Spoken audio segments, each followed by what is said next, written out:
the belt. I mean, she's lost it a few times as well, but just the way that WWE perceives her, that the amount of good quality promos she gets in and good time, seems like she's a much bigger deal than AJ Styles and Kevin Owens currently. I don't know what you think about that, but that's certainly from where I'm looking at it, she comes across a lot more credible.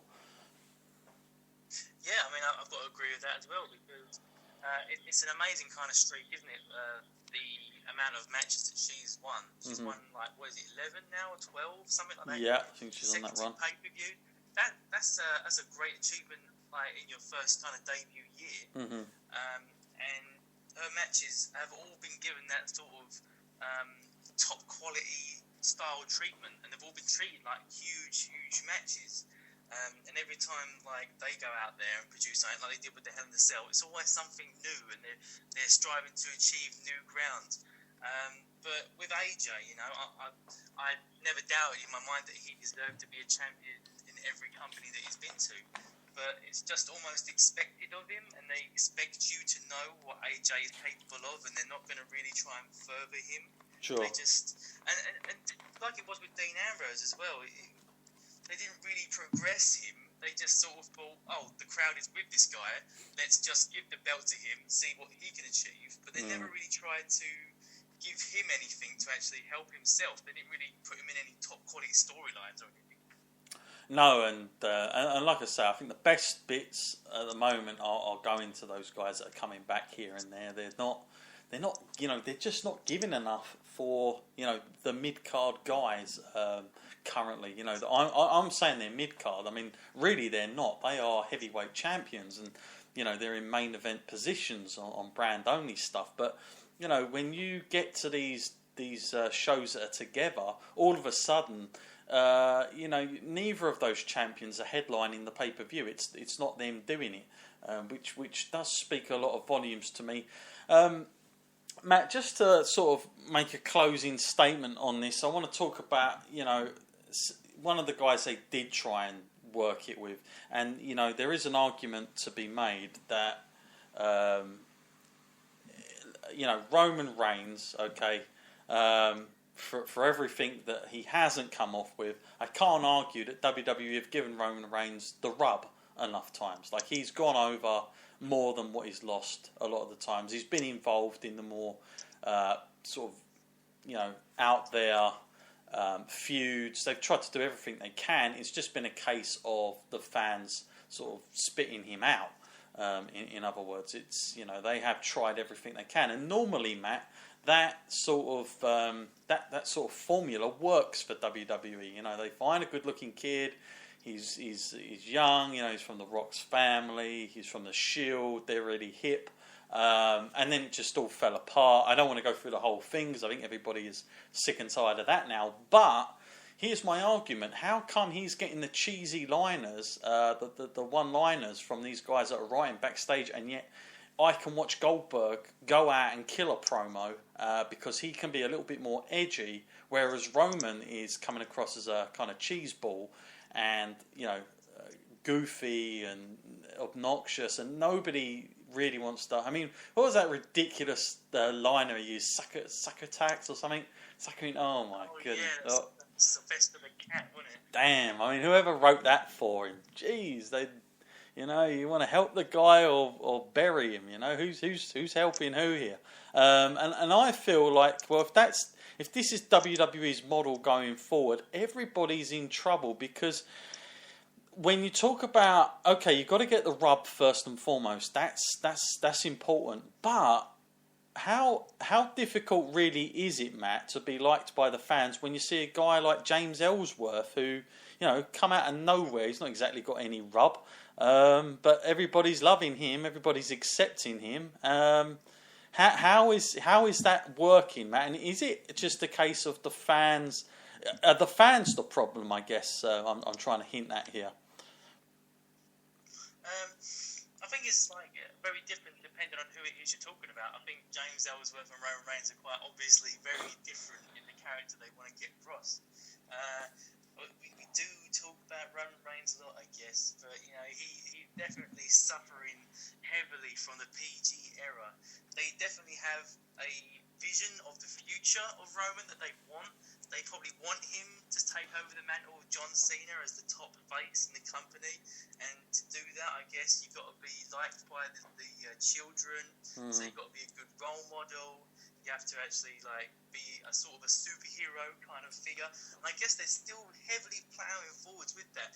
But as adults, like we are, and we've been watching this since we were kids, we want to see something exciting. We want to see something that will work. And obviously, it's abundantly obvious that heel turns and all that work, and letting them cut the killer promos works.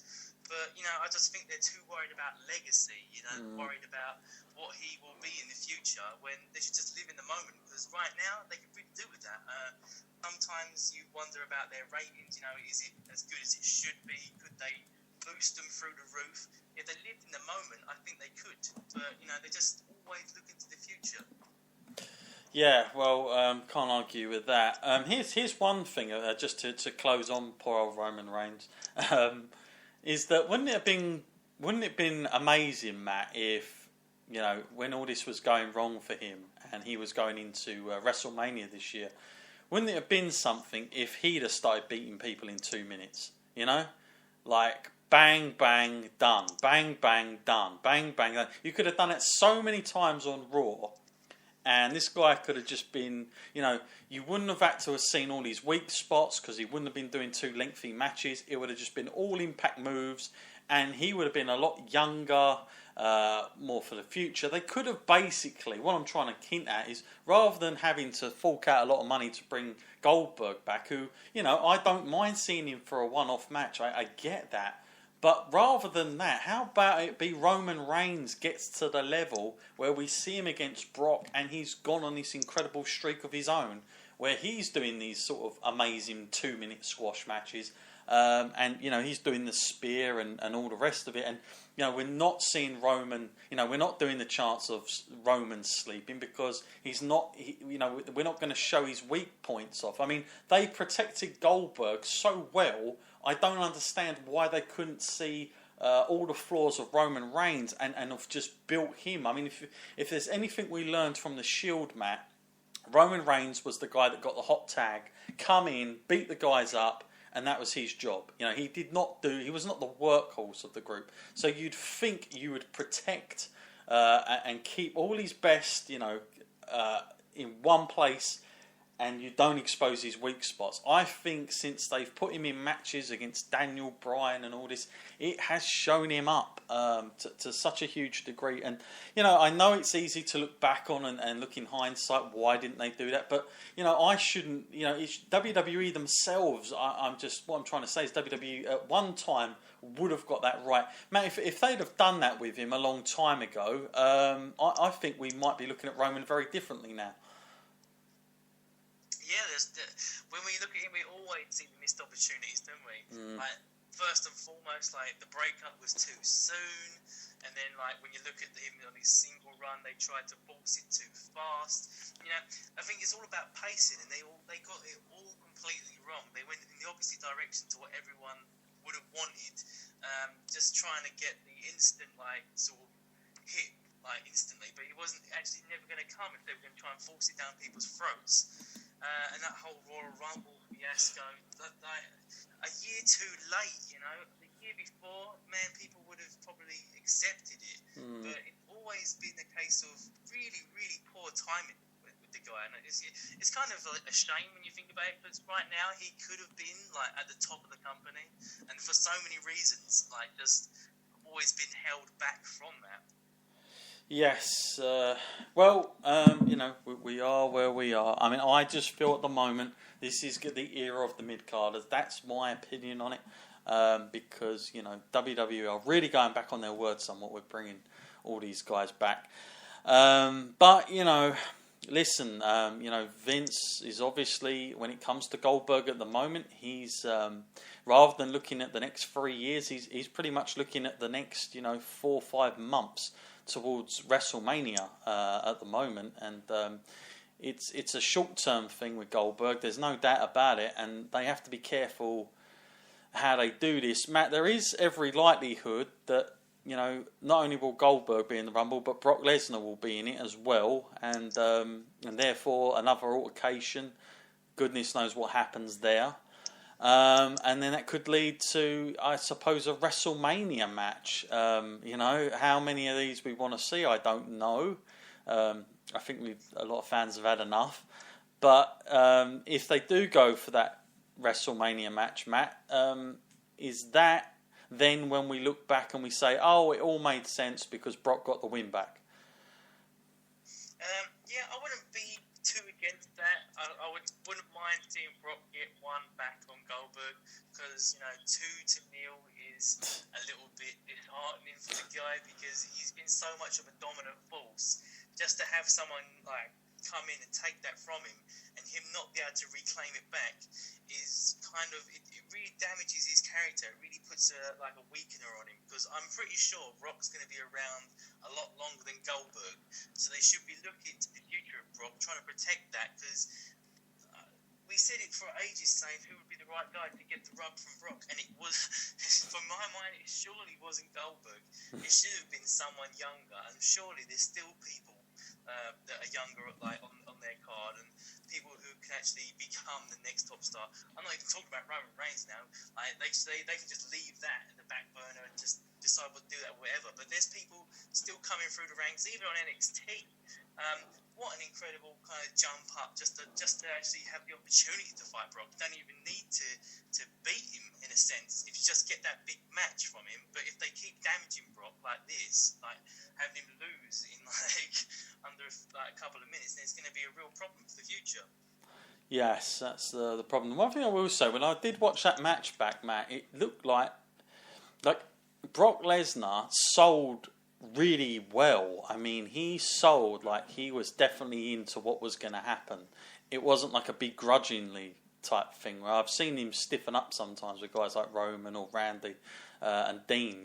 He's been a bit different. But when I was listening to Jim Ross, the interesting thing I was hearing from him is he felt that Brock wasn't he wasn't very happy with the whole Dean Ambrose affair, and he wasn't too happy with Randy Orton, and he felt that he'd been a little bit bored and wanted some competition, and I think it wouldn't have surprised him, he said, being that he's kind of Goldberg's mate outside of the ring, if it was all Brock's sort of idea to give him this new enthusiasm to get him going again, because he felt like he'd had all the big matches up until this point, and they weren't giving him much. I don't know if that's true, but that wouldn't surprise me, given how I saw Brock, completely sell for Goldberg in that match. I mean, he sold for him like crazy when you look back on it. I don't know what you think about that, Matt, or if that's just overthinking, but